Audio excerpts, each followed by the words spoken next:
శ్రీమాత్రే నమః శ్రీ గురుభ్యో నమః. తదుపరి వృశ్చిక రాశి. వృశ్చిక రాశి వారికి సంబంధించి డిసెంబర్ మాసంలో మిశ్రమ ఫలితాలు అధికంగా గోచరిస్తూ ఉన్నాయి. ఆఫీస్లో ప్రెషర్ అనేటువంటిది సాధారణంగా ఉంటుంది ఉద్యోగస్తులందరికీ కూడా. గృహిణులు కూడా ఈ యొక్క మాసంలో మొదటి వారంలోనే కాస్త ఇబ్బంది పడతారు. విద్యార్థులు కూడా చిన్న చిన్న ఇబ్బందులన్నీ కూడా మొదటి వారంలోనే చూస్తారు. వ్యాపారస్తులు అలాగే సినీ రాజకీయ రంగాల వారికి మాత్రం మాసం అంతా కూడా ప్రశాంతంగానే ఉందని చెప్పొచ్చు.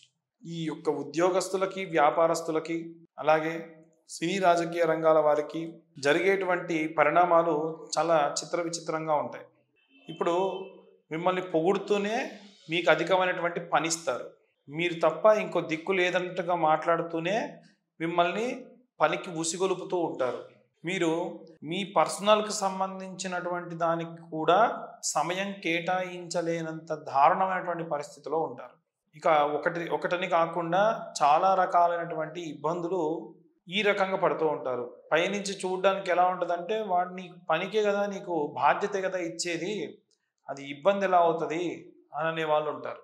అసలు విషయం ఏంటో మనకు మాత్రమే తెలుసు. కాబట్టి వీలైనంత వరకు కూడా మీరు ఓంకార మంత్రాన్ని పఠనం చేయండి. ప్రతిరోజు ఉదయాన్నే స్నానం చేయగానే ఓంకార మంత్రాన్ని వీలైనన్ని సార్లు పఠనం చేయండి. ఓంకారం చెప్పేటప్పుడు గాలి తీసుకోండి, ఎంతవరకు వస్తే అంతవరకు. ఓంకారం గాలి వదిలేటప్పుడు కూడా ఓంకారం అలాగే బయటికి చెప్పండి. దీనివల్ల మానసికమైనటువంటి ఒత్తిడి, మీ చుట్టూ ఎవరైనా రాజకీయం చేస్తున్నారు, మిమ్మల్ని వాడుకుంటున్నారు అన్న భావన ఏమైనా ఉంటే కనుక మీకు వెంటనే తెలిసిపోతుంది. ఎవరు మంచి ఎవరు చెడు అనేటువంటిది తెలిసిపోతూ ఉంటుంది. అయితే కాలభైరవ అష్టకం చదువుకోవడం వల్ల ఆరోగ్య సమస్యలు రావు. పాదముల నొప్పులు, మోకాళ్ళ నొప్పులు, స్పాండిలైటిస్ ప్రాబ్లమ్స్ ఈ రాశి వారికి బాగా, అంటే నడుము నొప్పులు కూడా విపరీతంగా వచ్చే అవకాశం ఉంది. కాబట్టి వీలైనంత వరకు కాలభైరవ అష్టకాన్ని చదవండి. సూర్యాష్టకం చదువుకోండి.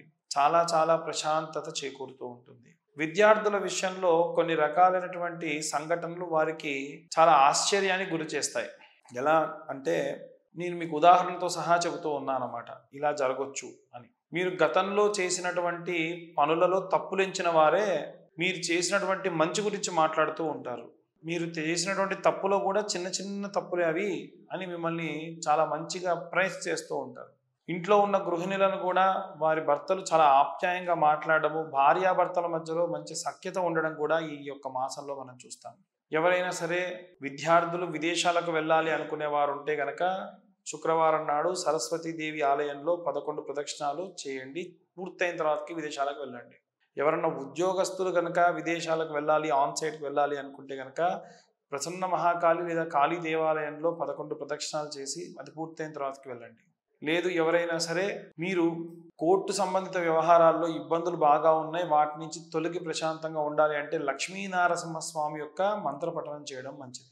జాతకానికి సంబంధించి తెలుసుకోవాలి అంటే కూడా కింద ఉన్నటువంటి నెంబర్కి కాల్ చేయొచ్చు. మీకు పూర్తిగా 60 నుంచి 70 పేజీల్లో జాతకం కూడా విశ్లేషణతో చెప్పడం జరుగుతుంది. ఇక శని తిరోగమనం ప్రారంభమై ఎలాంటి ఇబ్బందులు పడతారో దానికి తగ్గ రెమెడీస్ ఏం చేసుకోవాలి అనే సంగతి ఇప్పుడు మనం చూద్దాం.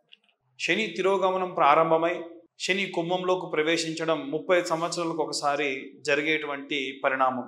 ఇలా జరిగినప్పుడు ద్వాదశ రాశుల వారికి ప్రత్యేకంగా ఈ యొక్క శనిగ్రహ ప్రభావం వల్ల ఎలాంటి ఇబ్బందులు వస్తున్నాయి, దానివల్ల ఎలాంటి రెమెడీస్ చేసుకోవాలి, ఎలాంటి మంత్రం చదవాలి అనేటువంటి విషయానికి వస్తే, ఈ యొక్క రాశివారు ప్రత్యేకంగా మీ యొక్క తల్లిగారి యొక్క పాదములు కాస్త ఏదైనా సరే పుట్టమన్ను కానీ ఎర్రమన్ను కానీ ఒక బేసిన్లో వేసుకొని దాంట్లో కాళ్ళు పెట్టేసి కాళ్ళంతా కూడా ప్రక్షాళన చేసి మీ అమ్మగారిని పక్కకు వెళ్ళమని ఆ నీళ్ళన్నీ వంపి ఉన్నటువంటి ఆ మట్టి మొత్తాన్ని కూడా ఎండబెట్టి పూర్తిగా ఎండిన తర్వాతకి జల్లెడ పట్టేసి దాన్ని ప్రతి ఒక్కళ్ళు కూడా కాస్త నూనెలో రంగరించుకొని బొట్టుగా పెట్టుకొని దానిపైనుంచి కుంకుమ పెట్టుకోవడం వల్ల శనిగ్రహానికి సంబంధించినటువంటి అర్ధాష్టమ అష్టమ ఏలినాడి శని ప్రభావ దోషములు అనేటువంటివి పోతాయి.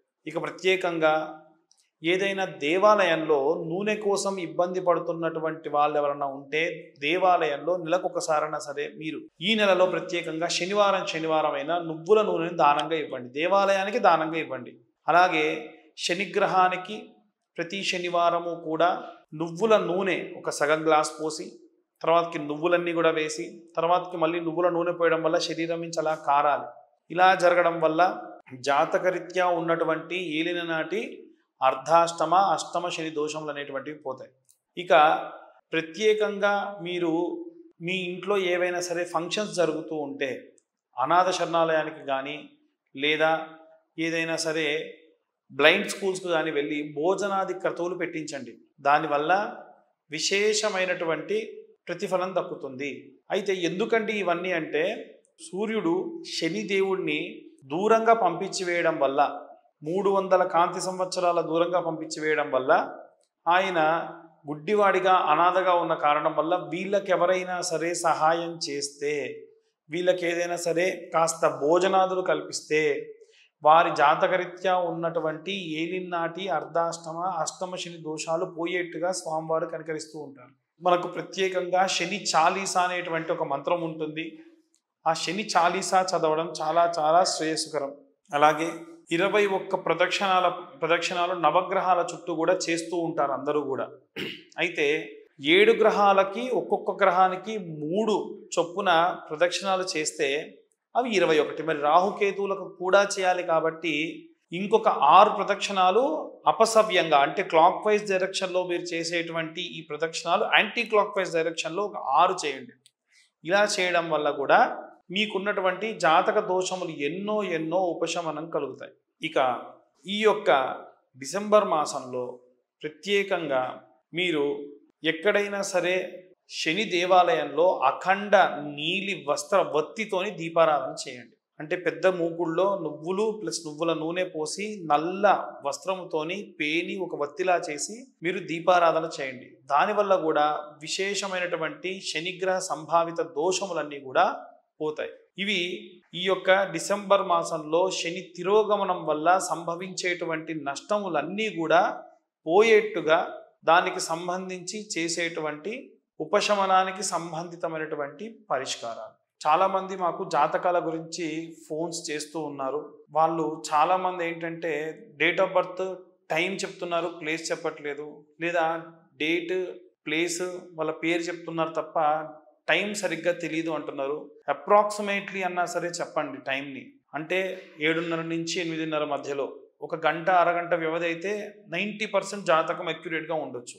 పూర్తిగా ఎప్పుడు పుట్టామో తెలియదండి, సాయంత్రం అనుకుంటా ఇలా అంటే మటుకు మీరు జాతకం చెప్పించుకొని ఇబ్బంది పడుతూ ఉంటారు. మేము జాతకం చెప్పడానికి గాను 60 నుండి 70 పేజీల వరకు రాయడం జరిగేది గతంలో. ఇప్పుడు మేము టైప్ చేయడం జరుగుతుంది. కాబట్టి ఎవరైనా జాతకం గురించి తెలుసుకోవాలి అంటే మా యొక్క కింద ఇచ్చినటువంటి నెంబర్కి మెసేజ్ చేస్తే క్లియర్గా మీరు జాతకం డీటెయిల్స్ అన్నీ కూడా అందులో ఫిల్ చేసి పంపిస్తే మేము జాతకం చెప్పడం జరుగుతుంది. ఈ జాతకం చెప్పడానికి గాను 2070 రూపాయలు తీసుకోవడం జరుగుతుంది. ఇది తీసుకుని తర్వాతకి మీకు జాతకం గురించి ప్రత్యేకంగా ఒక అరగంట 45 నిమిషాలు గంట సేపు గంటన్నర పాటు కూడా మాట్లాడిన వాళ్ళు చాలామంది ఉన్నారు. కాబట్టి అన్యదా భావించరాదు. మేము తీసుకునేటువంటి ఛార్జెస్ ఏవైతే ఉన్నాయో పూర్తిగా జాతకానికి సంబంధించి మేము వెచ్చించేటువంటి 4 గంటల పాటు సమయము. కాబట్టి మేము ఈ ఛార్జ్ అనేది తీసుకుంటూ ఉన్నాం. మీకు రెమెడీస్ చెబుతూ ఉన్నాము. అలాగే మీరు ఏదైనా క్షేత్ర దర్శనం చేసుకోవడం చెబుతున్నాము. మీరు ఏదైనా పూజలు చేసుకోవాలంటే ఇమీడియట్గా కాకుండా ముందు రెమెడీస్ చేసుకొని అది ఫుల్ఫిల్ అయితేనే మీరు హోమానికి వెళ్ళండి అని కూడా చెబుతున్నాము. కాబట్టి ఈ విషయాన్ని ప్రత్యేకంగా ఎందుకు చెప్పదలుచుకున్నామంటే కారణం కూడా ఫోన్ కాల్స్ మాకు అధికంగా వస్తున్నాయి. ఉచితంగా చెప్పమనే వాళ్ళు కొంతమంది ఉన్నారు. ఎవరికైతే ఉచితంగా జాతకానికి సంబంధించి కావాలనుకుంటున్నారో కంప్లీట్ సెషన్ ఒకటి ఏర్పాటు చేయాలనుకుంటున్నాం, కానీ చాలా రకాలైనటువంటి టెక్నికల్ ప్రాబ్లమ్స్ వల్ల అవి అరేంజ్ చేయలేకపోతున్నాము. ఎందుకంటే మీ ఒకళ్ళతో మేము మాట్లాడలేం కాబట్టి మీ కామెంట్స్లో మీ డేట్ ఆఫ్ బర్త్లు పెట్టి మీ ఒక పేజీలో జాతకం పంపించడానికి ముందు ఒక వీడియో లైవ్లో కండక్ట్ చేసేటువంటి ఆలోచనలో ఉన్నాము. కాబట్టి అందరూ కూడా సంతోషంగా ఉండండి. జాతక విషయాల గురించి తెలుసుకొని చాలా ఆనందకరమైనటువంటి జీవితాన్ని గడపండి. స్వస్తి.